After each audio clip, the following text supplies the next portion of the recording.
Yes please. Good morning everyone. So in the previous part हम लोगों ने chapter 1 के अंदर जो टॉपिक डिस्कस किया, बेसिकली सर ऑडिट की डेफिनेशन को ही हम लोगों ने क्या करा, डिस्कस करा। जस्ट 2 मिनट्स की रिवीजन एक बार लेंगे एंड आज मेजर कंटेंट थोड़ा आगे कवर अप करेंगे। क्लियर? बिकॉज बेस ऑलरेडी हमारा लास्ट 2 लेक्चर्स में क्या हो चुका है, कवर अप हो चुका है, जितनी भी टर्मिनोलॉजीज आपने अभी तक सुनी। सबसे पहले अगर डेफिनेशन ही मैं दोबारा रिवाइज करूं, definition as per the ICI आपने क्या कहा, one is audit is an independent examination of financial information of any entity whether profit oriented और not, irrespective of its size or legal structure. When such an examination is conducted to express an opinion there. तो हमने ultimately definition को वही अलग अलग parts में क्या किया, डिवाइड किया एंड कुछ बेसिक टर्मिनोलॉजीज बताई कि सर एंटिटी का यहाँ पे मतलब क्या है। क्लियर? या बेसिकली अगर बात की जाए फाइनेंशियल स्टेटमेंट्स का मतलब क्या है, कल मैंने आपको ब्रॉडरली 2 वर्ड बताए थे। नॉट डायरेक्टली फाइनेंशियल स्टेटमेंट्स के ऊपर आपकी ओपिनियन होती है। फाइनेंशियल स्टेटमेंट्स बनाने से पहले क्या बनती हैं, books of accounts. Sir actually मेरे टॉपिक में ये आज कहीं ना कहीं कवर हो जाएगा, लाइन लिखी हुई आपको मिल जाएगी कि sir not only the financial statements, even the word is कि बुक्स ऑफ अकाउंट्स को भी आप लोग क्या करते हैं, एग्जामिन करते हैं। तो बुक्स ऑफ अकाउंट्स को एग्जामिन किया जाएगा। पहली बात, बुक्स ऑफ अकाउंट्स की एग्जामिनेशन को लेकर कल हमने 3 वर्ड्स पढ़े थे। क्या सर वो बुक्स ऑफ अकाउंट्स अपने आप में कंप्लीट है? क्या जो एंट्रीज एंड ऑल वहां पे शो की गई उसी के बेसिस पे नेक्स्ट आगे कंप्लीट फाइनेंशियल स्टेटमेंट्स ड्राफ्ट की गई? तो कल कई पॉइंट्स हमने क्या करे, डिस्कस करे। क्लियर? क्योंकि बुक्स ऑफ अकाउंट्स को एग्जामिन करने से ही एश्योरेंस आएगी कि फाइनेंशियल स्टेटमेंट जो बनाई गई हैं वो अपने आप में फेयरली प्रेजेंटेड एंड प्रिपेयर्ड हैं। That is our main task. Clear? Then after that main topic आया, चलो इंडिपेंडेंट वर्ड तो कई बार हमारा डिस्कस हो चुका कि sir the auditor must be क्या है, इंडिपेंडेंट, या होना चाहिए, must be independent. Because if you want to increase the credibility of the financial statements and to get the confidence of the users, the auditor must be क्या होना चाहिए उस case में, इंडिपेंडेंट। जितना वो इंडिपेंडेंट होकर क्या करेगा, काम करेगा, उतना बेटर वो अपनी ओपिनियन क्या कर पाएगा, प्रेस्क्राइब कर पाएगा टू द यूजर्स। एंड जो यूजर्स एक्चुअली आपसे एक्सपेक्ट भी करते हैं, that is independence. Clear? Number third, the main thing is opinion. कल हमने टाइप ऑफ ओपिनियन के बारे में डिस्कस किया। कितनी तरह की ओपिनियन होती है सर अपने पास? 2। One is unmodified, second is modified. पहली बात, opinion on what? Financial statements के क्या? फाइनेंशियल स्टेटमेंट्स के क्या? True and fair. Financial statements के क्या होना? ट्रू एंड फेयर व्यू के बारे में, मतलब ट्रूथ एंड फेयरनेस के बारे में अपने को क्या देनी है, ओपिनियन देनी है sir. And that opinion is of 2 types, या तो अनमॉडिफाइड होगी या modified. Unmodified means clean. Clean कहने का मतलब क्या होगा? Yes, the financial statements are showing true and fair. Yes, the financial statements are prepared and presented as per the applicable, एक वर्ड आया था FRF, that is financial reporting framework. And yes, I can say that the financial statements are free from material misstatements, not misstatements, word is material misstatements. तो ये सारी terminologies बार बार आपके पास क्या होंगी, repeat होंगी। द थिंग इज, मॉडिफाइड के अंदर आपने कितनी पढ़ी? 3। Name them. Adverse, qualified, disclaimer. Actually sir modified में भी 2 तरह की ही है, एडवर्स, डिस्क्लेमर। क्वालिफाइड तो इन बिटवीन है, दोनों तरफ यूज कर लो। That depends situation to situation. But what is the basic difference adverse and disclaimer के बीच में? जहां ऑडिटर कंक्लूड कर पाया एंड जहां ऑडिटर कंक्लूड, जहां पे वो काम ही नहीं परफॉर्म कर पाया, अपने प्रोसीजर ही नहीं लगा पाया। एंड ऑडिटर में ना एक टर्मिनोलॉजी मिलेगी कि सर अगर ऑडिटर अपने ऑडिट प्रोसीजर नहीं लगा सकता था तो ऑल्टरनेट प्रोसीजर लगा लेता किसी तरीके से। मैं क्या सर वो भी पॉसिबल नहीं है, मैं काम ही नहीं कर पाया। इन दैट केस तो फिर सर आपको क्या इशू करनी चाहिए, डिस्क्लेमर इशू करनी चाहिए। हाँ, बट जहां पे आप काम कर पाए, कंक्लूजन ड्रॉ कर पाए, एविडेंसेस कलेक्ट कर पाए, एंड एविडेंसेस क्या निकले कि the financial statements are not showing the true and fair, in that case I will clearly state the adverse opinion. But sir एक टॉपिक था बीच में, क्वालिफाइड। पहली बात, क्वालिफाइड का मतलब क्या हुआ कि क्वालिफिकेशन डालकर छोड़ दो, कंडीशन लगाकर छोड़ दो कि except this, everything is fine. अब ये चीज किसके ऊपर डिपेंड करती है सर? ये डिपेंड करता है कि अगर तो एक्सपोजर जो भी आपको मिला, जैसा भी मिला, अगर वो मटीरियल एंड प्रिवेसिव था, मटीरियल एंड प्रिवेसिव था, मटीरियल तो चलो सिग्निफिकेंट हुआ तभी कंसिडर कर रहा हूं, इमटेरियल थिंग्स को तो कंसिडर ही नहीं करेंगे। अगर वो अपने आप में क्या था, मटीरियल था and pervasive, pervasive means everywhere, पूरी फाइनेंशियल स्टेटमेंट्स में उसका इंपैक्ट देखने को मिल रहा है। और समटाइम्स प्रिवेसिव डजंट मीन कि एवरीवेयर, समटाइम्स उसका एक जगह होना ही सिग्निफिकेंट है, and that consist the major portion of the financial statements. अब मैं कह रहा हूं जी सर बैलेंस शीट बाकी सारी सही है बट फिक्स एसेट गलत है, फिर बचा क्या? और तेरी एसेट साइड में मेजर एसेट्स में कौन पड़ी होती हैं? Fix assets. That misstatement is now called as material and pervasive. Sir अगर तो वर्ड एंड प्रिवेसिव है फिर तो वर्ड क्या जाएगा, या तो एडवर्ड्स या डिस्क्लेमर, वो डिपेंड करेगा काम कर पाए या नहीं कर पाए। हाँ बट अगर सर सिर्फ मटीरियल नेचर है, प्रिवेसिव नहीं है, इन दैट केस क्या कहा गया, क्वालिफाइड देकर छोड़ दो। पूरी ओपिनियन को गलत करने की जरूरत नहीं है, वर्ड यूज करो except this, other than this, all the things are good. तो ये कुछ काइंड ऑफ ओपिनियन आपने क्या करी लास्ट लेक्चर में डिस्कस करी, एंड इवन हमने कुछ फैक्टर्स भी पढ़े थे जिनके बेसिस पे आप अपनी क्लियरली ओपिनियन क्या कर पाएंगे, प्रोवाइड कर पाएंगे, जो आपने टोटल 6 to 7 पॉइंट्स क्या करे वहां पे डिस्कस करे। क्लियर? लास्ट टॉपिक तो सिंपल था रिगार्डिंग द बेनिफिट्स, एक थ्योरेटिकल टॉपिक है। ऐसे ही आज का टॉपिक पहले स्टार्ट करिए। यस, ऑडिट मैंडेटरी और वॉलंटरी, मैंडेटरी और वॉलंटरी और बोथ। सर ऐसा नहीं है कि अगर लॉ या रेगुलेशन कहेगी तो ही आप ऑडिट करवाएंगे, you can also do it voluntarily. आप अपनी एंटिटीज का नेक्स्ट आगे इसको क्या करवा सकते हैं, वॉलंटरली ऑडिट करवा सकते हैं। जरूरी थोड़ा कि लॉ कहेगा, कंपनी ऑडिट कहेगा, टैक्स ऑडिट कहेगा, नो नो, आप वॉलंटरली भी अपनी एंटिटीज का क्या करवा सकते हैं, audit. Sir actually this is a safety major and a precautionary major है काइंड ऑफ, कि अगर मैं ऑडिट करवाऊंगा मुझे अपनी उस एंटिटी के बारे में क्लियर पिक्चर पता लगती रहेगी कि अल्टीमेट मेरे इंप्लॉयज जो कुछ भी कर रहे हैं क्या वो सही कर रहे हैं, कहीं कुछ गलत तो नहीं चल रहा जो मुझे उसके बारे में पता ही ना हो, कहीं ऐसा कोई सिनारियो तो नहीं। That is the case. पढ़िए starting, yes please. Audit is not always, word क्या लिखा हुआ है, लीगली मैंडेटरी, कभी भी लीगली मैंडेटरी नहीं होता। सर देखो अगर लीगली मैंडेटरी होगा फिर तो बाय डिफॉल्ट आपको करवाना ही पड़ेगा। मैं तो कह रहा हूं वॉलंटरली करवा लो। अब सोल प्रोप्राइटरशिप्स पे, पार्टनरशिप्स पे कितनी अल्टीमेट ऐसी ऐसी ऑर्गेनाइजेशंस हैं, पर्संस हैं, लीगल पर्संस हैं जिनको स्पेसिफिकली तो कहा ही नहीं गया कि ऑडिट करवाइए, बट स्टिल वो ऑडिट करवा रहे हैं, सीए को पैसे भी दे रहे हैं, बिकॉज वो अपने लिए करवा रहे हैं कि आप अपने आप को एश्योर करना चाहते हैं कि व्हाट्स गोइंग ऑन, जो भी कुछ गोइंग ऑन है क्या वो शोइंग सही है, क्या वो ट्रूथ एंड फेयर है। कहीं पता लगे हम अपने आप से झूठ बोल रहे, अपनी ही पिक्चर हमें रियलिटी में नहीं पता लग रही। और जब तक सर हम अपना काम, किया हुआ काम खुद ही चेक करते हैं ना, हमें गलती मिलती है, हमें नहीं पता लगता actually we are doing good और नॉट, सही डायरेक्शन में है या नहीं। ये आपको तब पता लगेगा जब कुछ सामने वाला पर्सन उसका क्या करेगा, एनालिसिस करेगा एंड उसके ऊपर अपनी ओपिनियन क्या करेगा, प्रेस्क्राइब। पढ़िए, यस, हाँ जी, देयर आर एंटिटीज लाइक, पढ़िए, companies which are compulsory required to get their accounts audited under law. हाँ बाकी कुछ एंटिटीज हैं जिनके केस में कंपलसरी बाय लॉ भी रिक्वायर्ड है कि आपको क्या करवाना पड़ेगा, ऑडिट करवाना पड़ेगा, like companies. Next is every non corporate entities, हाँ जी, May be compulsorily requiring tax audit of their accounts under tax laws. अच्छा क्या sir company audit and tax audit is the same thing? No, these are two different.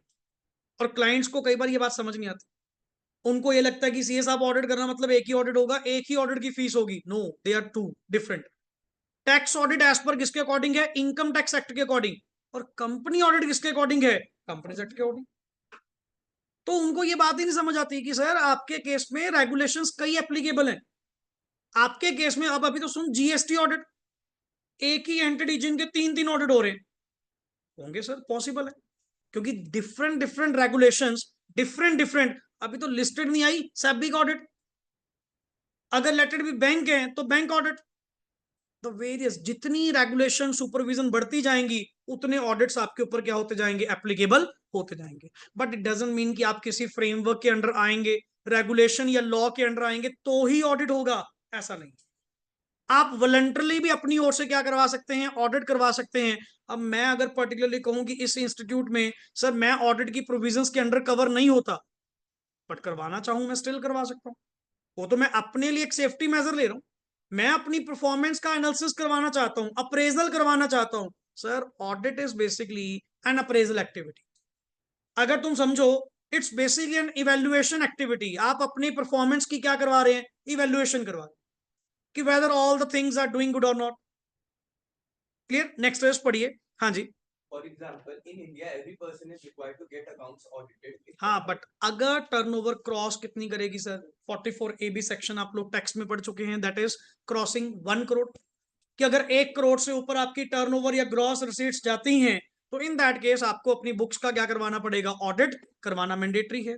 Next is some entities like, हाँ जी, Schools may be required to get their accounts यहाँ audited for the purpose of obtaining grant or assistance from government. Particularly government grant के case में government आपके special, इसको लिख ले special audits, कि sometimes particularly special purpose audit होते हैं। गवर्नमेंट अल्टीमेट क्या करती है कि हम आपको ग्रांट तब प्रोवाइड करेंगे, पहले आप अपना ये ऑडिट करवाओ। ले वो नहीं होते तुम्हारे कौन से, ये एफिलेशन, स्कूल की एफिलेशन होती है ना। या मान लो यूजीसी से आपने यूनिवर्सिटी के लिए एप्लीकेशन लगाई है, यूनिवर्सिटी आपको डायरेक्टली अलॉट नहीं करेंगे। यूजीसी आपको डायरेक्टली यूनिवर्सिटी का स्टेटस नहीं देगी। वो पहले क्या करेगी, आपका कंप्लीट ऑडिट करवाएगी। पहले अपनी वर्किंग दिखाओ क्या है, आपका इंफ्रास्ट्रक्चर क्या है। हाँ ठीक है, वो डिफरेंट टाइप ऑफ ऑडिट होते हैं, नॉट फाइनेंशियल ऑडिट, वो कंप्लीट एस्पेक्ट से ऑडिट है। बट सर ऑडिट तो सबका पॉसिबल है, ऑडिट तो किसी भी केस में पॉसिबल है, नॉट ओनली लॉ कहेगा तब होगा। आगे sir, however auditing is not always क्या लिखा हुआ है, mandatory. Next is many entities may get there, yes please. Accounts audited voluntarily because of the benefits from the process of audit. हमने sir process of audit समझा है, देखा है, हमें तो बेनिफिट लगे। जैसा आपने ऊपर मुझे बेनिफिट्स पढ़ाए, मुझे तो बड़ा अच्छा चीज लगा कि सर क्या अल्टीमेटली कुछ पैसों की बात है कि अगर एक इंडिपेंडेंट पर्सन आकर उसके ऊपर, मेरी वर्किंग के ऊपर, पूरे साल की वर्किंग के ऊपर अगर कोई ओपिनियन प्रिस्क्राइब करे, that is such a good thing. At least जैसे, अच्छा दूसरी बात, जैसे कल आपने वर्ड पढ़ा कि मॉरल चेक ऑन एम्प्लॉइज, कोई ज्यादा नहीं, कम से कम तेरे एम्प्लॉइज में तो डर बना रहेगा। वो एटलीस्ट कोई भी फ्रॉड करने से पहले, कोई गलती करने से पहले कम से कम फियर, डरेंगे तो सही। कई बार ऐसी थिंग्स इंप्लीमेंट करवाना मेरे लिए जरूरी होता है। क्लियर? अब लाइक ये ना काइंड ऑफ एक इंटरनल कंट्रोल्स, कि ऑडिट करवाना भी अपने आप में क्या कंट्रोलिंग एक्टिविटी है। इफ यू वांट कि आपकी ऑर्गेनाइजेशन सही वर्क करे, सर हम कहते नहीं, फॉलो अप करना, कंट्रोलिंग करना is one of the main thing. सिर्फ प्लानिंग बनाने से, काम करने से कुछ नहीं होगा जब तक उसको प्रॉपर वे से फॉलो अप ना किया जाए, उसकी कंट्रोलिंग ना किया जाए, स्टैंडर्ड वर्सेस एक्चुअल को मैच ना किया जाए, तब तक कोई फायदा नहीं। पॉलिसीज प्लान्स तो हम लोग डेली बनाते हैं, रोज नई नई प्लान्स पॉलिसीज बनती है, बात है उसको इंप्लीमेंट करवाना, इंप्लीमेंट करवाने के बाद फॉलोअप लेना। अब कई जगह हम लोग मार्क इसमें खाते हैं सर, फॉलोअप ही नहीं करते। इन दैट केस सारा किया कराया बेकार। अगर उस चीज का फॉलोअप लिया जाए तो वाकई में sir audit is one of the good thing. पढ़िए, many such concerns have there, yes please. Internal requiring audit due to advantages of an audit. और इसीलिए मोस्टली वॉलंटरली बहुत सारी कंसर्न्स ने, कंसर्न्स मींस एंटिटीज, बहुत सारी एंटिटीज कंसर्न ने अपने डेली पार्ट में, अपने नॉर्मल रूटीन पार्ट में, ईयर बाय ईयर, पीरियोडिकल, या मे बी समटाइम्स कोई फाइनल ऑडिट या कॉन्टिन्यूस ऑडिट, कोई ना कोई ऑडिट उन्होंने अपना एप्लीकेबल करवा रखा है। क्लियर? नेक्स्ट इज, अब चलिए, रिलेशनशिप ऑफ ऑडिटिंग विद, क्या लिखा हुआ है सर, अदर डिसिप्लिन। ये अभी 5 मिनट में आपको दे रहा हूं पढ़ने के लिए, because this topic is just from the view point of knowledge purpose. क्योंकि हल्की सी रेलेवेंस तो मुझे पता है कि सर ऑडिट एक ऐसा सब्जेक्ट है, ऑडिट एक ऐसा अपने आप में टॉपिक है जिसको करने के लिए, इस प्रोसेस को करने के लिए, इस एग्जामिनेशन को पूरा करने के लिए, नॉट ओनली ऑडिटिंग की knowledge, the various other discipline की क्या चाहिए आपको, नॉलेज चाहिए। सो ये वही रिलेशनशिप आपको एक्सप्लेन कर रहा है, जस्ट वंस एक बार पढ़ने का काम है। अकाउंटिंग कैसे ऑडिट में हेल्प करेगी, लॉ कैसे ऑडिट में हेल्प करेगा, टैक्स के, जीएसटी के, या आगे mathematics, statistics, economics, computer, data processing and all, ये जस्ट इनकी रेलेवेंस बता रहा है कि ये अदर डिसिप्लिन्स ऑडिट में कैसे काम आते हैं। मैं तो ये कह रहा हूं ऑडिट होता ही इनके सारे। तभी क्या कहा कि जो तुमने अल्टीमेट इंटर लेवल पे सारे सब्जेक्ट्स पढ़ने हैं ना, उन सारे सब्जेक्ट्स की नॉलेज तेरे ऑडिट के पेपर में काम आए।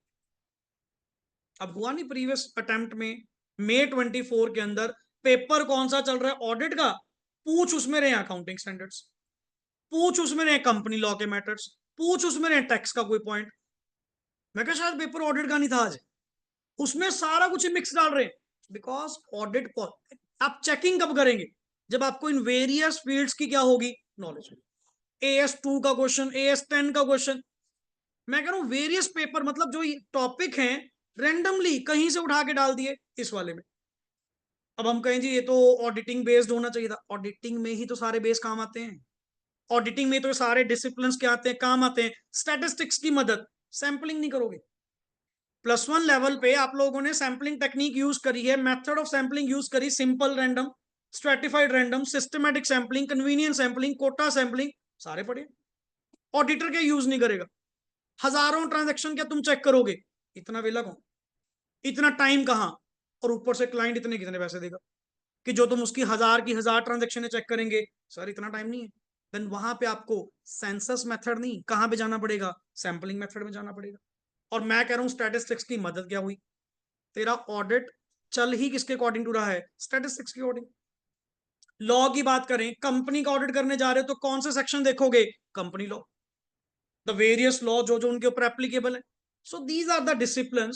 क्लियर। मैथमेटिक्स की बात करें तो कैलकुलेशन, क्लियर, प्रोबेबिलिटी को यूज करना, प्रोविजंस क्रिएट करते हो, AS29, सर वो भी तो क्या था, प्रोबेबिलिटी बेस्ड ही था।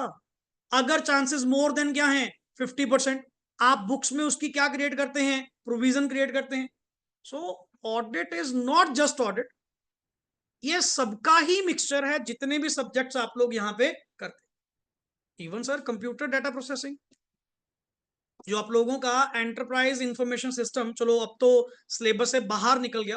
पहले टॉपिक जो आपका सब्जेक्ट था EIS SM, वो EIS वो कंप्यूटर जो था वो यही चीज तो थी। आज की डेट में तुमने जो ऑडिट करना है, क्या मैनुअल ऑडिट करना है, कौन सा ऑडिट करना है, digital audit. Audit through the क्या करना है, कंप्यूटर। तेरे जितने सॉफ्टवेयर, जितनी वर्किंग सारी किसके थ्रू चलती है, कंप्यूटर। सो मैं कह रहा हूं जी मुझे कंप्यूटर की नॉलेज क्यों होनी चाहिए, मेरे करिकुलम में ट्रेनिंग पार्ट क्यों बनाए गए, एक एक महीने की ट्रेनिंग, 100 आवर्स की जो ट्रेनिंग आपकी इंटर के बाद आर्टिकलशिप से पहले या फाइनल से पहले होगी, 2 बार ट्रेनिंग आएगी IT की, क्यों लगाई गई, मुझे क्यों सिखा रहे हैं, क्योंकि मेरा काम ही इनके ऊपर डिपेंड करेगा। मुझे अकाउंटिंग सॉफ्टवेयर क्यों सिखा रहे हैं, मेरा काम ही सारा अकाउंटिंग सॉफ्टवेयर करेगा। ले आज की डेट में जो रिटर्न्स एंड ऑल, जितनी तुम टैक्स कैलकुलेशन ऑरली करते हो, मैंने नहीं करी। तू एक क्वेश्चन दे दे, मैं नहीं निकाल पाऊंगा, क्यों करी नहीं, बहुत टाइम प्रैक्टिस हो गया। मैंने क्या करना है, डाटा फीड किसमें करना है, सिस्टम में, सिस्टम ऑटोमेटिकली कैलकुलेशन निकाल के देगा with in fraction of second, old provision new provision. तुम यहां लगाओगे 20-25 मिनट, वो सारा काम ही तेरा किस पे है, कंप्यूटर डाटा प्रोसेसिंग पे तो है। पर तुझे भी तो ऑपरेट करना आना चाहिए ना। तो this is the relevance of other discipline, कि नॉर्मली इनके बिना नेक्स्ट आगे ऑडिट आपका पॉसिबल नहीं। 5 मिनट लीजिए, फटाफट सारे पॉइंट्स एक बार गो थ्रू करिए, जहां भी डाउट आए पूछिए। अब इकोनॉमिक्स की अगर बात करें तो सर, जिस डायनामिक एनवायरनमेंट में आप लोग काम कर रहे हैं, दैट इकोनॉमिक एनवायरनमेंट को समझना, वो भी तो इकोनॉमिक्स की एप्लीकेबिलिटी है, using the macro policies, the government policies. क्योंकि जिस नेचर ऑफ एनवायरनमेंट के अकॉर्डिंग वो काम कर रही होगी, वो भी तो डिपेंड किस पे करता है, गवर्नमेंट पॉलिसीज बेस्ड। तो इकोनॉमिक्स की भी आपको रेलेवेंस मिलेगी, पढ़िए।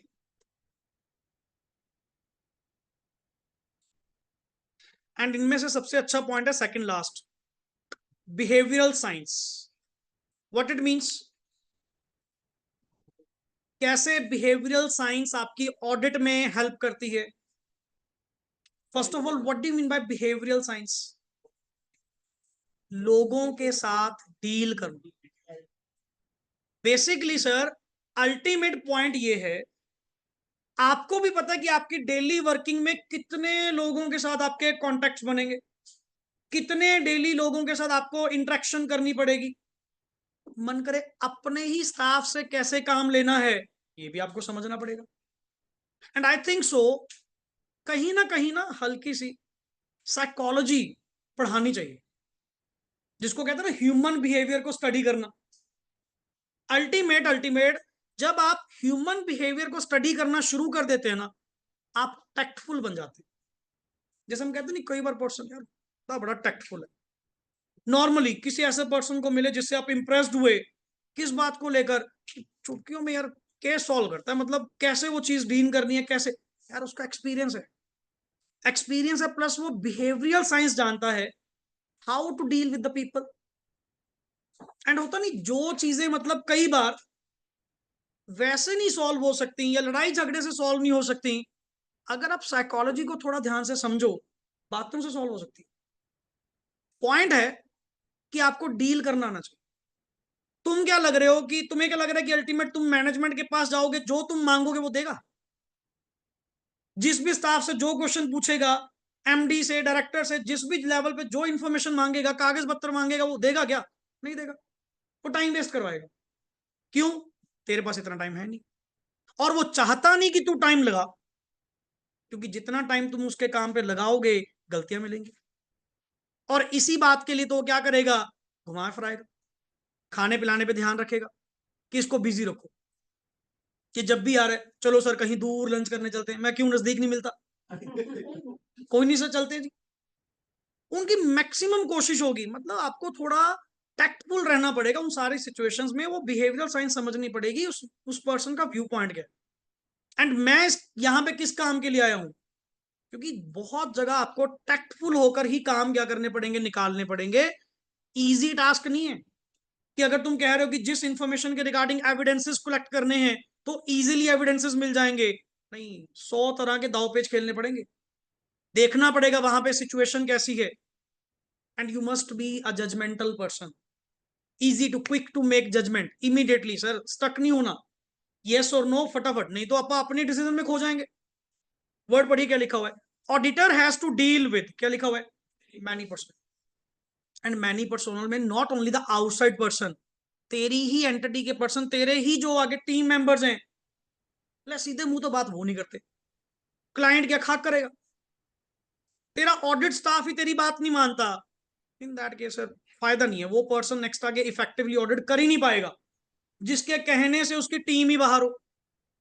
अब मुझे पता है इनसे काम कैसे लेना, मुझे पता है इनकी नेचर क्या है, ये क्या इनके वीक पॉइंट्स है, क्या इनके स्ट्रेंथ है, पर मैं भी वैसे प्ले करूंगा। जब इस तरह के टैक्ट यूज करोगे ना, control must be there sir, control.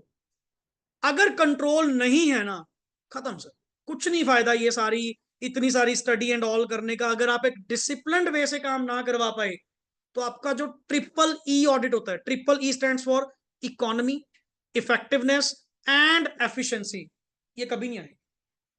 और ये तब आएंगे जब आप थिंग्स को समझना क्या करेंगे, शुरू करेंगे। Number 2, he has to obtain, word क्या लिखा हुआ है, explanation from client, staff and क्या लिखा हुआ है, मैनेजमेंट। यार बोलने की तो जरूरत नहीं है, चेहरे बोल रहे होते हैं। समझ सामने वाला पर्सन क्या बोल रहा है, तेरे को पहले ही क्लियर है कि वो झूठ बोल रहा है, और ये बाय ह्यूमन नेचर है, बाय ह्यूमन नेचर है, बिहेवियरल ऑटोमेटिकली। जिन लोगों को थोड़ी बहुत साइकोलॉजी की नॉलेज होती है ना, वो 1 मिनट से पहले झूठ पकड़ देते हैं कि ये झूठ बोल रहा है। क्यों?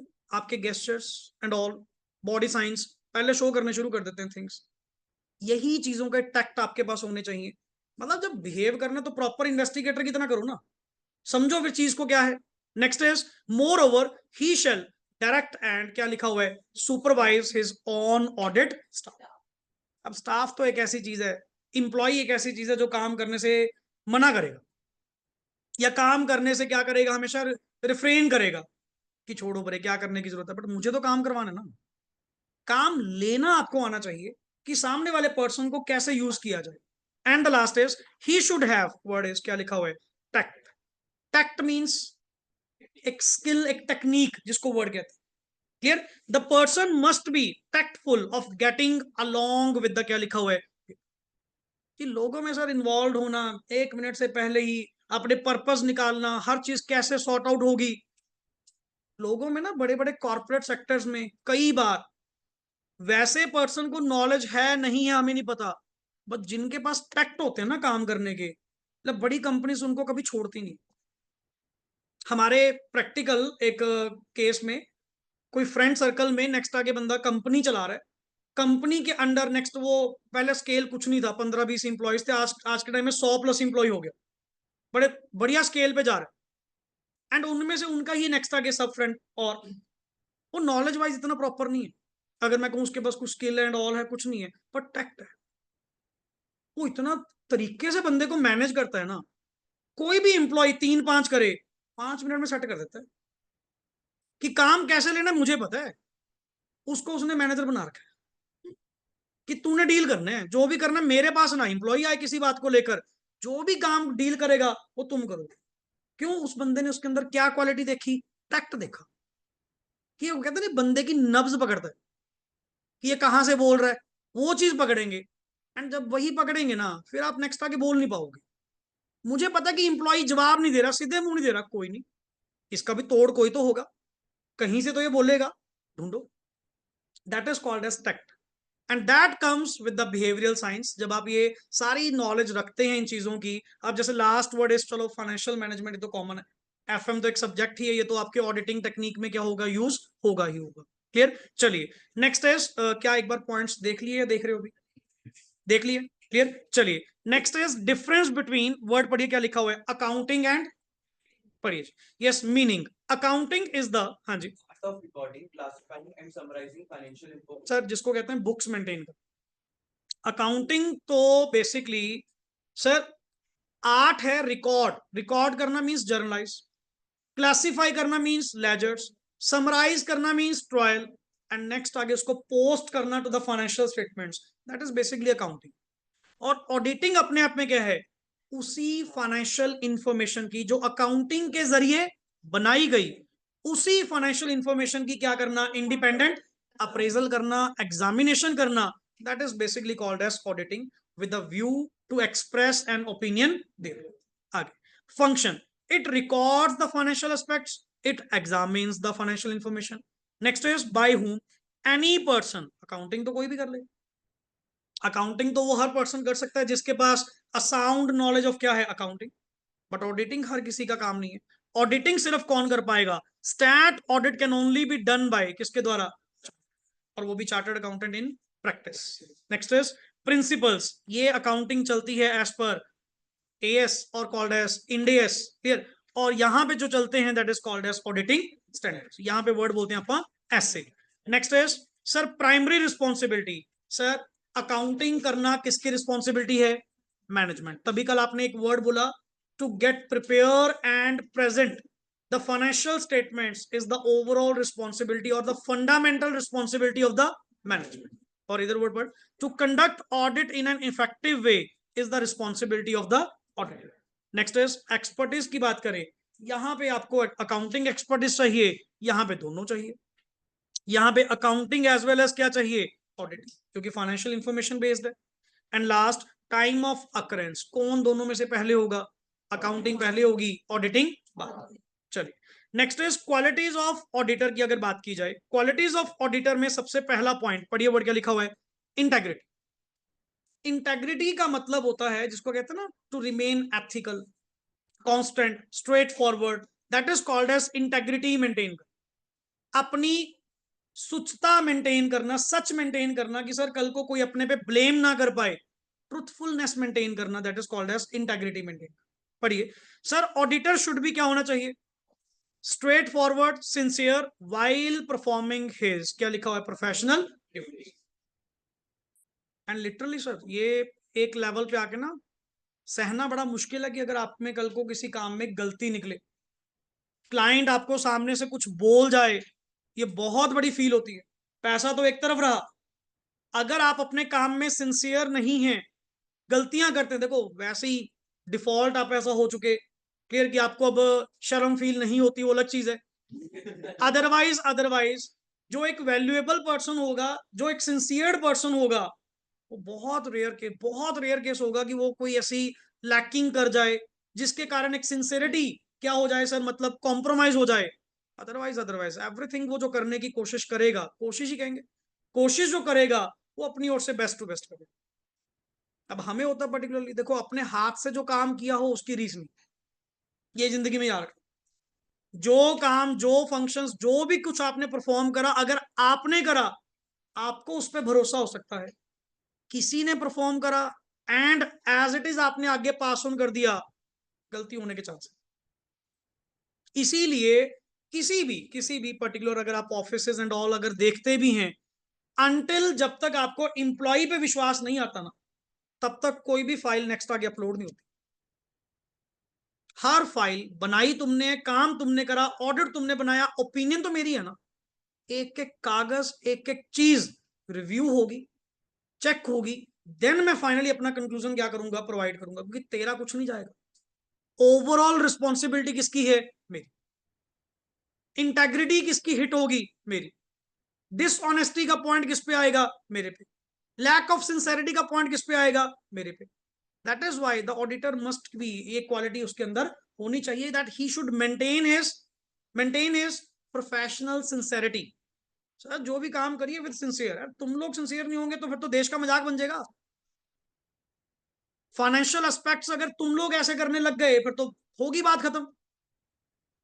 किस इंफ्रास्ट्रक्चर की बिलियन ट्रिलियंस की आप बात कर रहे हैं, जहां पे सर आपके प्रोफेशन के लोग ही अगर सिंसियर नहीं है, फिर तो नेक्स्ट आगे सर ये इकोनॉमी को डेवलप करने का फायदा ही नहीं है। नेक्स्ट इज नंबर 2, वर्ड पढ़िए क्या लिखा हुआ है। वही क्वालिटीज में भी, एथिक्स में भी, हर जगह कॉमन वर्ड में मिलेगा। पहला पढ़िए वर्ड, इंडिपेंडेंस मीन्स, हाँ जी, He should not subordinate his judgment to the will हाँ, of others. यस, पहली बात, आप किसी की विशेष के अकॉर्डिंग टू क्या नहीं करेंगे? काम नहीं करेंगे। किसी की विशेष के अकॉर्डिंग टू अल्टीमेट क्या नहीं करेंगे? ओपिनियन नहीं करेंगे। That is the main point. अभी तो वो बात कर दी ना कि कुछ ख्वाब थे मेरे जहन में, ना कह सका ना लिख सका। सुनना, कि कुछ ख्वाब थे मेरे जहन में, ना कह सका ना लिख सका, जुबान मिली तो कटी हुई, कलम मिला तो बिका हुआ। इंडिपेंडेंट होना इसीलिए अपने लिए जरूरी है। बस इन दैट केस, तो तभी कहा कि सर अगर आप लोग इंडिपेंडेंट नहीं होंगे फिर तो फायदा नहीं सर, फिर तो खाना पूर्ति है, फॉर्मेलिटी करती रहो कि भैया कलम मेरी है, सोच तो किसी की है। आज खा भी आ रहे हैं। चलिए नेक्स्ट इज, मुशायरा नहीं है ये, he should be free of, हाँ जी, any interest apparently as well as in, क्या लिखा हुआ है। अच्छा कहीं ऐसा ना हो अपरेंटली और रियलिटी में कोई फर्क हो। हम कहते हैं दोनों चीज क्या मिलनी चाहिए? सेम मिलनी चाहिए। जैसे कहते नहीं, देखने में कुछ और है जबकि एक्चुअल कुछ और है, that is called as apparently and reality.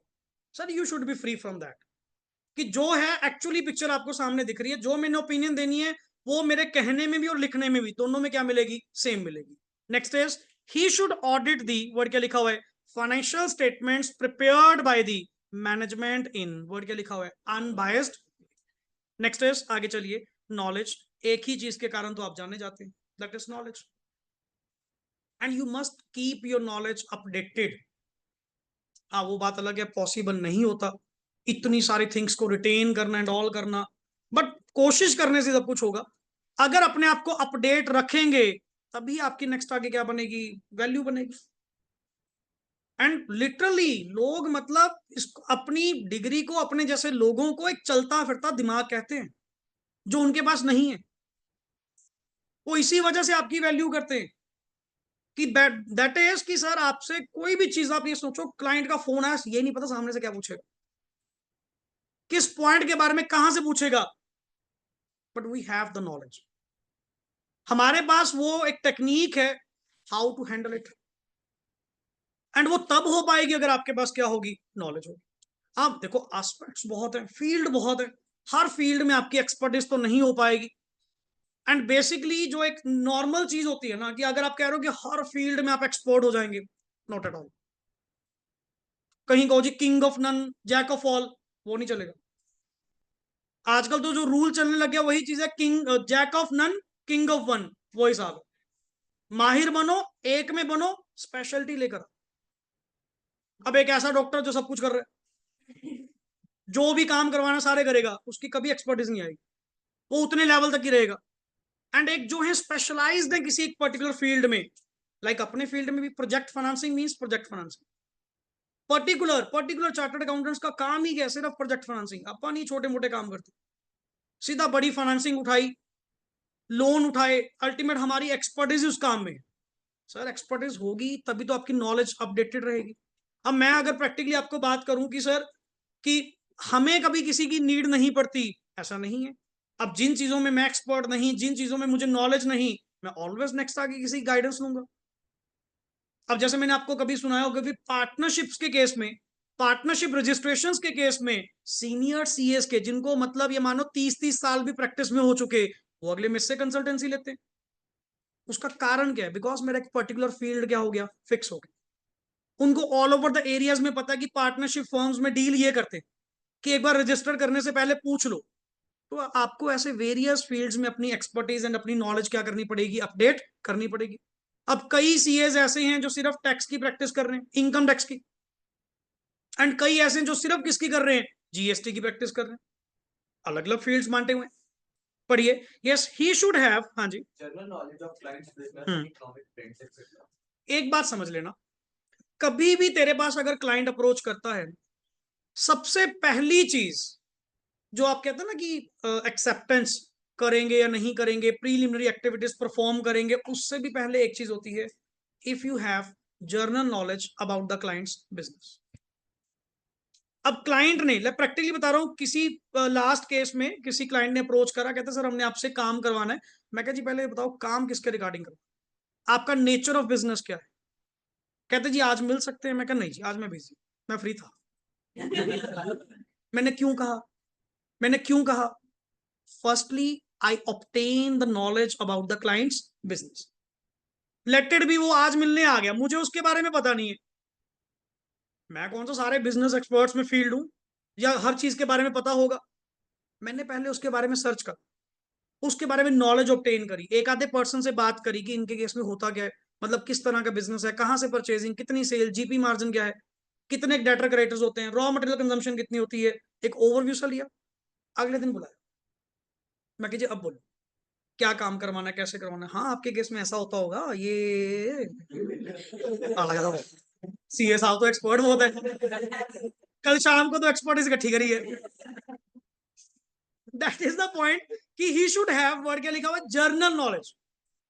चलो इतना भी है, अगर हम कहें जी इस लेवल तक आकर इतनी स्टडी करवाते हुए मैं कह दूं कि मुझे उनके बारे में पता ही कुछ नहीं होगा, ऐसा नहीं होता। You are not blank about that, पता आपको थोड़ा बहुत होगा, हाँ थोड़ा इनकम्प्लीट होगा। आप थोड़ी और नॉलेज अपनी क्या करिए, अपडेट करिए, देन आप एक बेटर वे से क्या कर पाएंगे, समझ पाएंगे।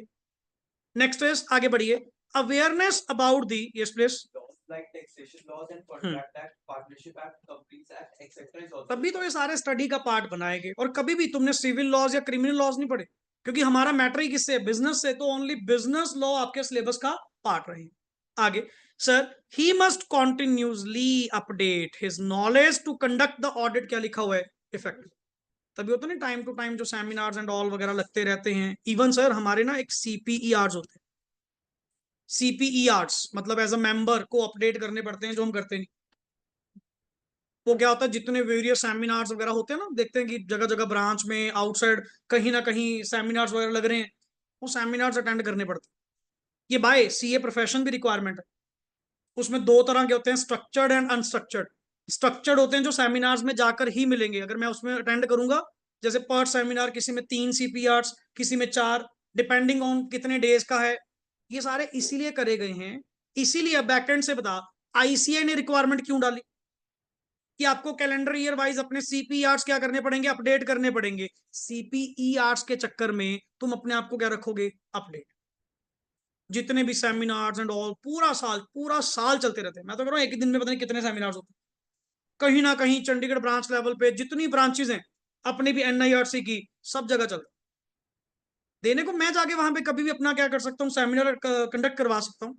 मैं अपना टॉपिक रिलीज करूं एंड मेरे सामने मेंबर्स बैठेंगे, एंड जिसकी जो क्वेरी होगी, मतलब टेक्निकल सेशन होते हैं सर, या बच्चों के साथ अगर मान लो सेमिनार किया जाए, तो उन सबके हमें क्या मिलते हैं, सीपी आर्ट्स, पैसे अलग से, फ्री में थोड़ी करेंगे यार। तो वहां पे वो अलग से मिलते हैं, बट सीपीआर मेन मिलते हैं, that is also the point. आगे next is communication skills, one of the most most important चीज, दैट इज कम्युनिकेशन स्किल्स, जिनके रिगार्डिंग आपको डेली कहीं ना किसी पॉइंट में समझाया जाता है कि सर अपनी कम्युनिकेशन स्किल्स इंप्रूव कर लो, दुनिया जीत लोगे। अगर कम्युनिकेशन स्किल्स वीक रखी, लैकिंग रखी, इनिशिएटिव लेना ना सीखे, अल्टीमेट सर फिर खत्म है। नॉलेज होगी जरूर, अपडेटेड बहुत होंगे, दिमाग भरा पड़ा है, बट आप एक्सप्रेस ही नहीं कर पा रहे, अपने आप को लॉन्च ही नहीं कर पा रहे, एज एन एसेट अपने आप को किसी को शो ही नहीं कर पा रहे। That is just only one word कि सर आपके अंदर कम्युनिकेशन स्किल नहीं। ये जो नेक्स्ट ऑन जो आपके ट्रेनिंग पार्ट्स में आते हैं, एमसीएस की ट्रेनिंग आती है, ओसी की ट्रेनिंग आती है, ओरिएंटेशन प्रोग्राम जो कोर्स जो बनाए गए हैं 15-15 दिन के जो कोर्स हैं, उनका मोटिव ही जस्ट एक है कि हमारा जो स्टूडेंट है ना, वो जस्ट काइंड ऑफ एक बुक वॉर्म है, किताबी कीड़ा बना हुआ है कि बस पढ़ रहा है, पेपर पास कर रहा है, पढ़ रहा है, पेपर पास कर रहा है, बट उसको कम्युनिकेट करना नहीं आ रहा। और एमबीएस इसी चीज की फायदा उठा रहे हैं। उनके पास कुछ भी नहीं है, बट अल्टीमेट उनके पास एक पावर है, पावर ऑफ प्रेजेंटेशन, अपने आप को एक्सप्रेस करना, अपने आप को पेश करना। उनके अंदर कॉमन चीज है, डेली एमबीए में क्या सिखाते हैं? प्रेजेंटेशन। कोई भी टॉपिक दिया, आधा घंटा तुम्हारे पास है, प्रेजेंटेशन तैयार करके ले गया। उनमें से ना वो स्टेज फियर खत्म कर रहे हैं। जैसे आजकल जो छोटे बच्चों में बड़ी अच्छी चीज है, स्कूल से इस चीज पे बड़ा काम कर रहे हैं, हमारे टाइम पे तो इतना था ही नहीं कि स्टेज फियर इनका रिमूव किया जाए। आज भी अपा माइक के सामने बोलने से डरते हैं, वो बिना माइक के कह रहे तो 4 शब्द नहीं अपा बोल सकते यहाँ पे, that is called as stage fear. और यही जो अदर डिग्रीज हैं, वो यही तो उनमें इतना ज्यादा पुट इन कर रही हैं, एफर्ट्स इतना ज्यादा कर रही हैं, उनको किसी काम में ले जाओ, वो है ही बड़े तेज यार। तेज होने का कारण क्या? उनके पास कम्युनिकेशन स्किल्स है। अब कॉर्पोरेट सेक्टर में तुम कह रहे हो कि कल को काम करना है, तुम क्या सोच रहे हो ऐसे टिकोगे वहां पे? बहुत गंदी पॉलिटिक्स है कॉर्पोरेट सेक्टर में सर, हर कोई एक दूसरे का पत्ता काटने को फिर रहा है। अगर तुम कह रहे हो कि अल्टीमेट वहां पे जीना सौखा है, मतलब नहीं। कम्युनिकेटिव रहोगे, अट्रैक्टिव रहोगे, काम करते रहोगे, एंड अल्टीमेट तब ही उस कॉर्पोरेट सेक्टर्स में टिका जाएगा। अब एक बार क्या हुआ पर्टिकुलरली, किसी नेक्स्ट ऑन चलो स्टूडेंट को हमने डांट दिया जो हमारे अंडर काम कर रहे थे, इन दैट्स का डांट दिया, और वो तो जी पेरेंट्स को बुला के ले आई। अब हम भी घबरा गए, वो तो ऐसे चढ़ने पे आ गए। मैं क्या सर क्या मैटर क्या हो गया इतना? अभी तो जस्ट डांटा है, हमने तो बहुत कुछ खाया है, हमें तो इतना मौका ही नहीं होता था। उल्टा अगर हम पेरेंट्स को कहते थे तो 4 हमारे मारते थे। पहले घर पे कूट के लेके आएंगे, बाहर के उसमें सामने कुटेंगे, ये देखो जी ऐसा करा इसने 2। आप उल्टा मैं क्या इनकी सपोर्ट के लिए आ रहे हो? मैं क्या मैम या सर अगर तुम ऐसा एक्सपेक्ट करते हो ना, ये कभी कामयाब नहीं होगी, ये कभी कामयाब नहीं हो पाएगा। अगर आप इतना पैम्पर्ड कर रहे हो इसको, इतना ज्यादा इसको आप पोजेसिव कर रहे हो, सपोर्ट कर रहे हो, ये नहीं निकल पाएंगे। अभी तो बच्चे जिंदगी देखी गए, स्ट्रगल तो अभी बहुत कुछ करने हैं। आप लोग अभी पेरेंट्स के साथ वो 10 मिनट हो ही नहीं, घर पे फोन खड़का दिया, सर ने डांटा, ऐसा करा, सारे इकट्ठे हो गए आगे। मैं क्या पता नहीं क्या हो गया यार। एटलीस्ट आपने पहला पॉइंट कहा, you must do your work with sincerity, and that sincerity जो किसी की रेपुटेशन से खेले, ये तो गलत चीज है। आपके किसी गलत काम करने से रेपुटेशन लॉस किसका हुआ? मेरा हुआ। एंड गलती करी अगर उसके लिए डांट भी दिया, कौन सी बड़ी बात है? कॉर्पोरेट सेक्टर में जाके देख, बीप करके गालियां सुनती हैं, खुद ही इमेजिन कर ले कौन सी है। वहां पे बड़ा प्यार से सुनोगे, यहां पे अगर कुछ बोल दिया तो यहां पे कुछ कह दिया तो आप इतने में वो हो गए। कभी वही है ना, घर से निकले नहीं है, दुनियादारी पता ही नहीं है। पता तब लगे ना, अब तो हमें पता है कि सर जहां जहां थिंग्स देखने को मिलती हैं, बहुत कुछ सहना पड़ता है।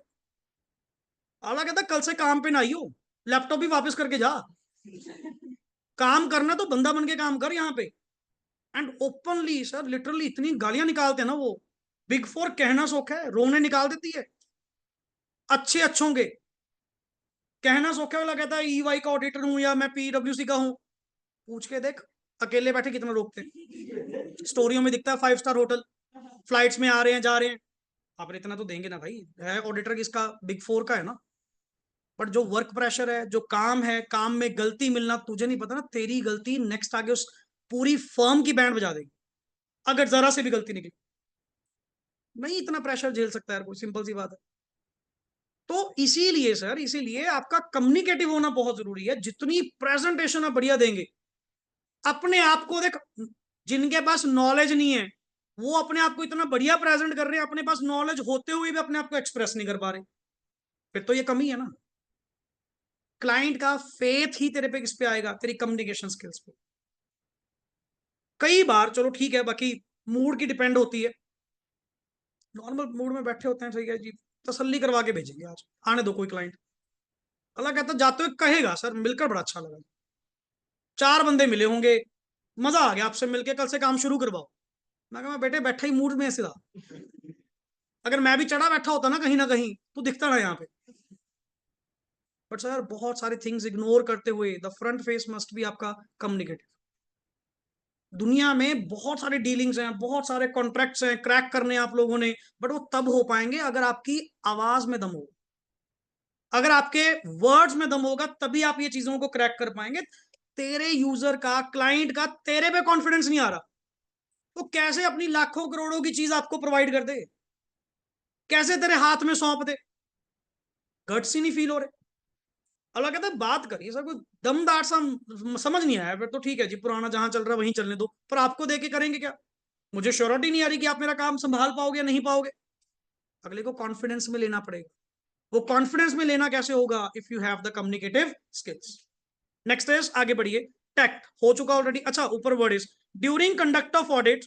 He must interact with various officers and staff of organization. अब सर वेरियस ऑफिसर्स की बात करें, नॉर्मली अगर आप मान लो डिपार्टमेंट्स वगैरह में डील करने जाते हैं, सीनियर वहां पे ऑफिसर्स हैं, कोई मान लो इंस्पेक्टर है, कोई मान लो कमिश्नर लेवल का है, कुछ और भी है, आपको एक एटिकेट्स तो आने चाहिए, एक कम्युनिकेशन वे आउट तो आना चाहिए।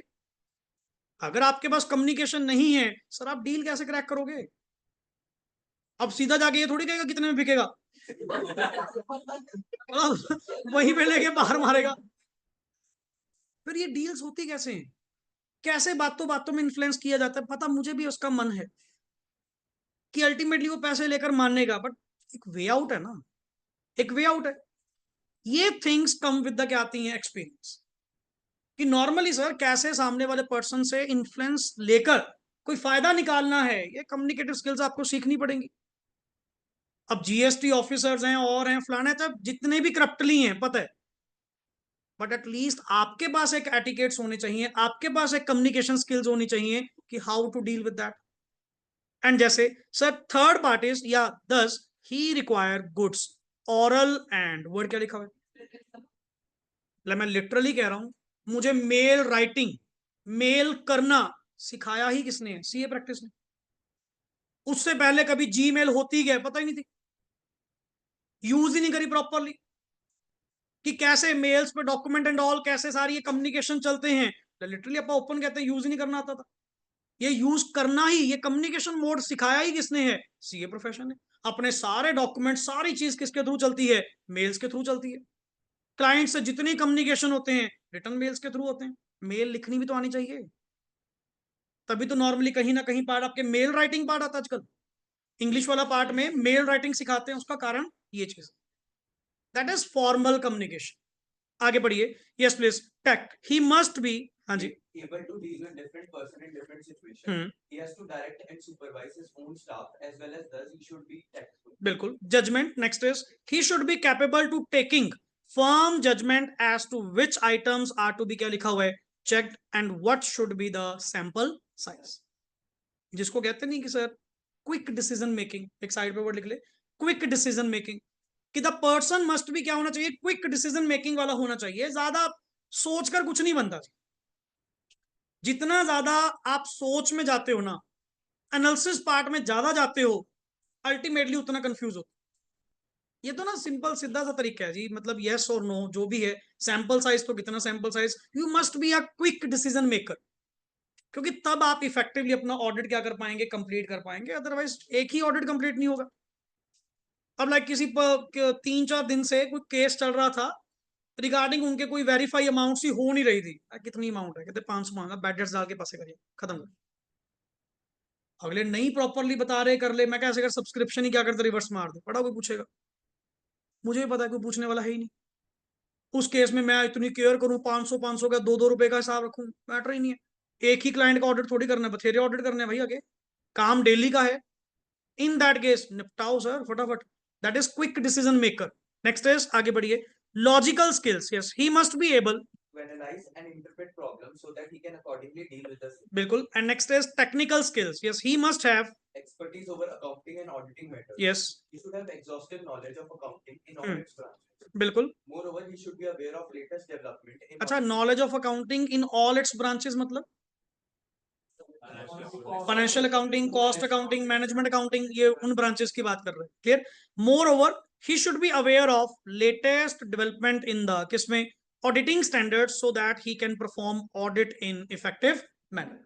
Next is confidentiality, yes please, he should not disclose, one of the prime thing, important thing जो हमसे एक्सपेक्ट की जाती है, ये तो लॉ में भी कई बार आ चुका कि sir the person must be क्या हो, एक कॉन्फिडेंशियलिटी वाला पर्सन हो, क्योंकि आपका ना डेजिग्नेशन ऐसा है, आपकी जॉब ऐसी है, काम ऐसा है जहां पे लोग आपसे एक्सपेक्ट करते हैं कि यू मस्ट बी कॉन्फिडेंशियल, कि जो थिंग्स आपको बताई जाएंगी आप नेक्स्ट आगे गाते नहीं फिरोगे, जगह जगह लोगों को बताते नहीं फिरोगे, उनके केस में फलाने के केस में वो हो गया।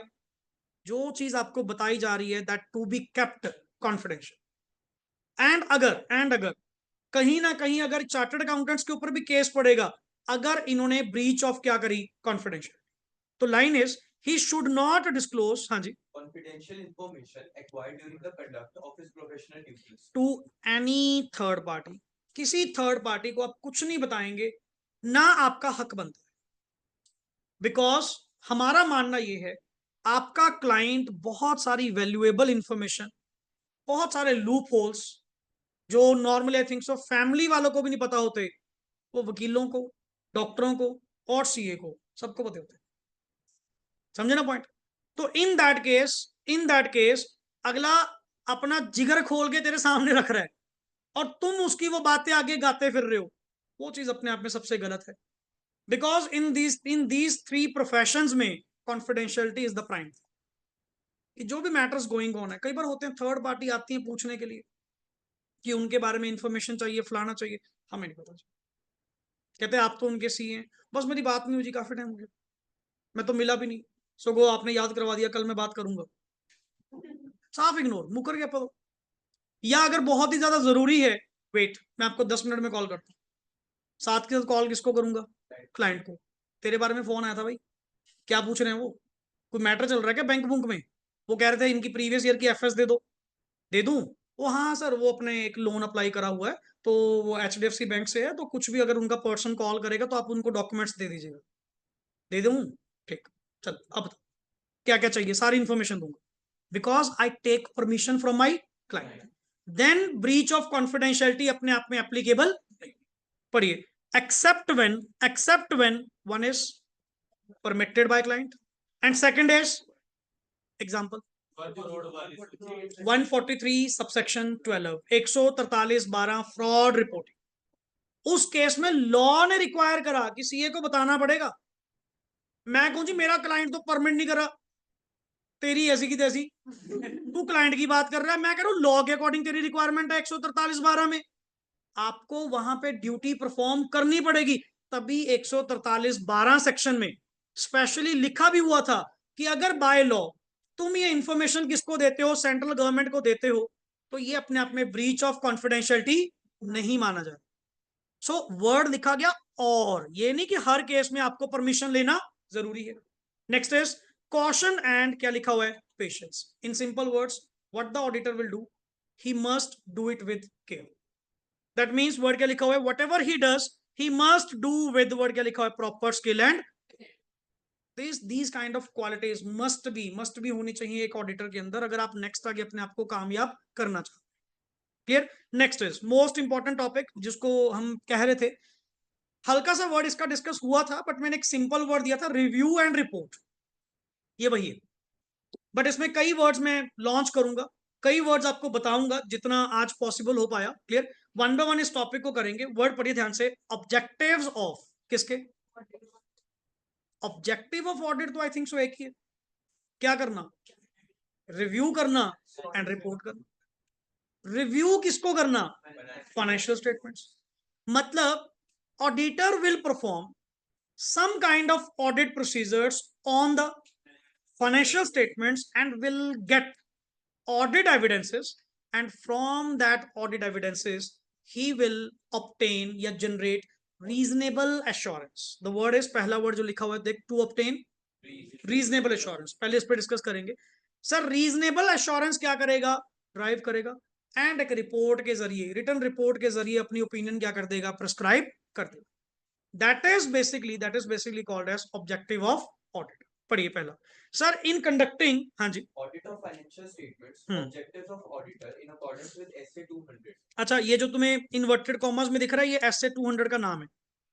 जो पहला बेसिक स्टैंडर्ड है, पहला ही standard basic standard 200 overall objective of independent auditor and specially word पढ़िए क्या लिखा हुआ है, एंड द कंडक्ट ऑफ। जो तुम कह रहे थे ना मैं ऐसे फॉलो नहीं करूंगा, क्यों नहीं फॉलो करेगा? तेरा पहला स्टैंडर्ड यही बात कहता है कि जो भी ऑडिट करेगा ना, इन अकॉर्डेंस विद द क्या करना? स्टैंडर्ड्स करना। दैट मींस ये ऑप्शन नहीं है कि स्टैंडर्ड्स फॉलो करें या ना करें, दिस इज मैंडेशन। क्योंकि पहले ही बेसिक स्टैंडर्ड में ये लिखा हुआ है कि आपको स्टैंडर्ड्स ऑन ऑडिटिंग क्या करने पड़ेंगे? फॉलो करने पड़ेंगे। The conduct of an audit in accordance with the standards on audit. तो मतलब एज पर एस 200 ऑब्जेक्टिव क्या है? ध्यान से पढ़िए पहला पॉइंट। पहला पॉइंट ये एज इट इज सुनूंगा आपसे। टू ऑब्टेन, पहला वर्ड क्या है सर? वैसे वैसे वर्ड होता है एब्सोल्यूट। एब्सोल्यूट का मतलब क्या हुआ? एग्जैक्ट, 100%। बट कहता सर 100% मैं कभी नहीं कह पाऊंगा। Always always always I will use the word reasonable. Reasonable means a high assurance but not absolute. जिसको कहते नहीं ज्यादा से ज्यादा मैक्सिमम, बट 100% नहीं है। अब इसकी कोई लिमिट नहीं। तो पहले तो रीजनेबल का मतलब लिख साइड पे ऊपर, a high but not absolute. पहले तो रीजनेबल का मतलब लिख, a high but not absolute. अच्छा ये तो बाद में डिस्कस करेंगे, पहले तो इस बात पे आ, एश्योरेंस किस चीज की? Assurance about weather. पहला पॉइंट वेदर, क्वेश्चनिंग सेंस। थोड़ा वर्डिंग आपका वे आउट चेंज होना चाहिए, जहां पे जैसा पढ़ाऊंगा वैसा सोचना। वर्ड है वेदर, मतलब क्वेश्चनिंग माइंड। सर मुझे ना रीजनेबल अश्योरेंस ऑब्टेन करनी है अबाउट वेदर कि financial statement as a whole are free from material misstatement. इसके रिगार्डिंग मुझे एश्योरेंस क्या करनी है? Obtain. That is my objective. Number 2 sir whether due to, अच्छा मिस स्टेटमेंट होने के कारण क्या बताए थे? या तो फ्रॉड या एप। अगर मेरे पहले 2 लेक्चर ध्यान से सुने होंगे, तेरे को सारे वर्ड्स रिपीट करवाऊंगा, एक एक करके लिखे हुए मिलेंगे। क्योंकि सर चैप्टर 1 जो है ना, ये ओपन बॉक्स है काइंड ऑफ। इसमें हर तरह का वर्ड यूज किया गया, रिपीट सब कुछ मिलेगा, सारे चैप्टर्स में मिलेगा 1 to 1। तो बेटर है कि इस पे ज्यादा फोकस किया जाए, इन 2-3 लेक्चर्स पे ज्यादा एफर्ट्स लगाए जाएं। पढ़िए वेदर ड्यू टू फ्रॉड और एरर। मुझे ये रीजनेबल एश्योरेंस क्यों चाहिए? टू एनेबल, वर्ड क्या लिखा हुआ है? देयर बाय एनेबलिंग द, किसको? Auditor, to express an opinion on the, किस पे? whether the financial statements are prepared in all material respects in accordance with the applicable FRF. मैंने 2 क्वेश्चन पूछे, मैंने 2 चीजों के रिगार्डिंग रीजनेबल एश्योरेंस ली है। ध्यान से देख, 2 चीज। One is free from material, किसका? एफएस का। दूसरा एफएस की प्रेपरेशन एंड प्रेजेंटेशन का एप्लीकेबल एफआरएफ के अकॉर्डिंग तैयार हो। लाइन कनेक्ट कर दोबारा। टू ऑब्टेन क्या? Reasonable assurance about what? whether the financial statements are free from material due to fraud or error, thereby enabling the auditor to express an opinion on whether the financial statements are prepared and presented as per the applicable effort. Words बनेंगे, flow बनेगा 1 to 1। तू 4 या 10 line तुझे याद करवाने की power रखता हूं, बट उसको तोड़ो। एक सांस में नहीं पढ़ना, दूसरा सांस आएगा। आपा क्या करते हैं? एक बार में पूरी लाइन पढ़ते हैं, वहीं पे कॉन्सेप्ट गया। हमेशा पहले पार्ट्स में पढ़, पहले आधा पार्ट पढ़, उसमें ना छोटे छोटे क्वेश्चन ऐड कर, क्यों, कब, क्या, कैसे, फिर लाइन को इकट्ठा कर, वर्ड टू वर्ड तुझे ना याद हो तो कह दियो। पढ़ने की टेक्निक नहीं आ रही अपने को, पॉइंट ये है। पढ़ी जा रहे हैं थियरी की तरह, सोच के पढ़ रहे हैं, थियरी तो है ही नहीं। माइंड में तो मेरे क्या चल रहा है, प्रैक्टिकल इमेजिनेशन चल रही है कि सर व्हाट काइंड ऑफ आपका ऑब्जेक्टिव क्या होगा, simple to obtain the reasonable assurance.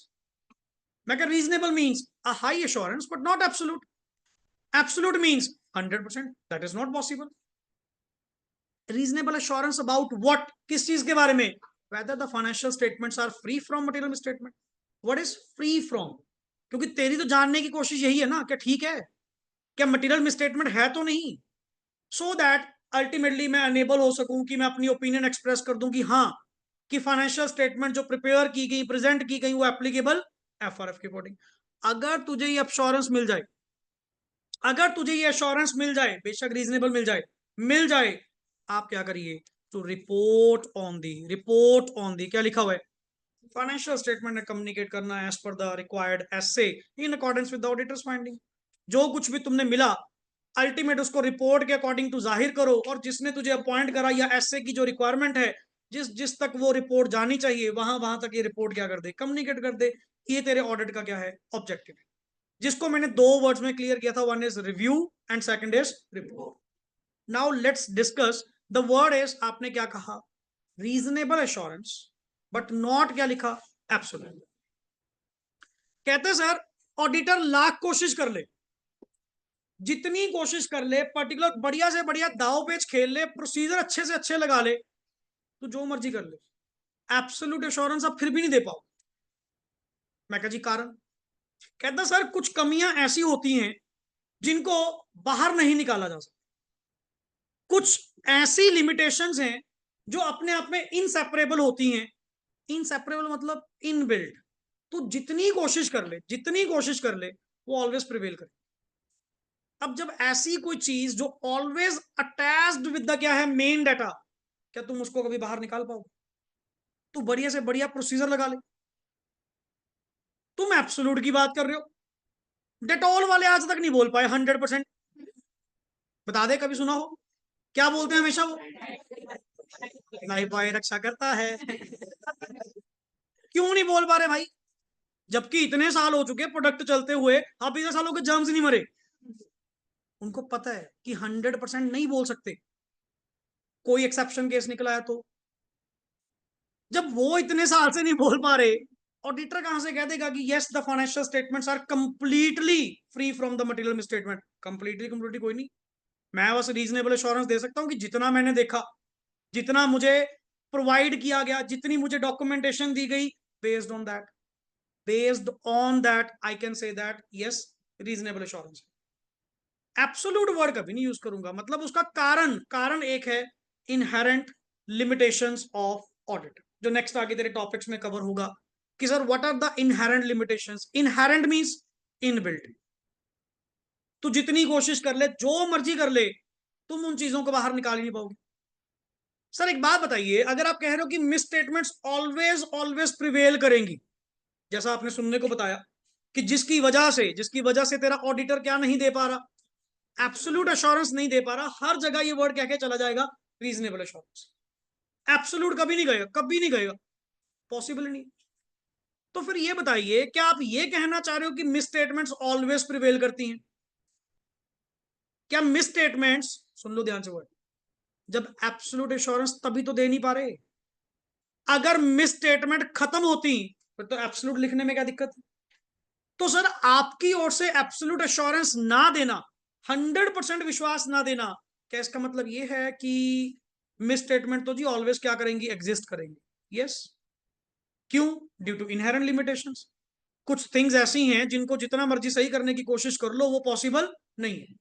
अच्छा, अगर तेरी ये लिमिटेशंस, अगर ये तेरी miss statements always always prevail करेंगी, क्या ऑडिटर का कभी ऑडिट रिस्क कभी जीरो होगा? मेरा ऑलवेज ऑडिट रिस्क क्या करेगा, प्रिवेल करेगा, कुछ ना कुछ पॉजिटिव रहेगा, ये कभी जीरो नहीं होगा। One of the main question, क्या ऑडिटर का कभी ऑडिट रिस्क जीरो हो पाएगा? मतलब ही नहीं। वाई? कारण जस्ट एक, इनहेरेंट लिमिटेशंस ऑफ ऑडिट। आप जितनी कोशिश कर लो सर, कुछ इनसेपरेबल थिंग्स होती हैं जो सिस्टम से बाहर नहीं निकल सकती, वो सिस्टम का ही पार्ट है।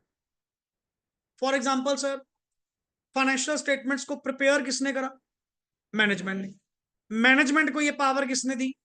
अकाउंटिंग स्टैंडर्ड्स ने।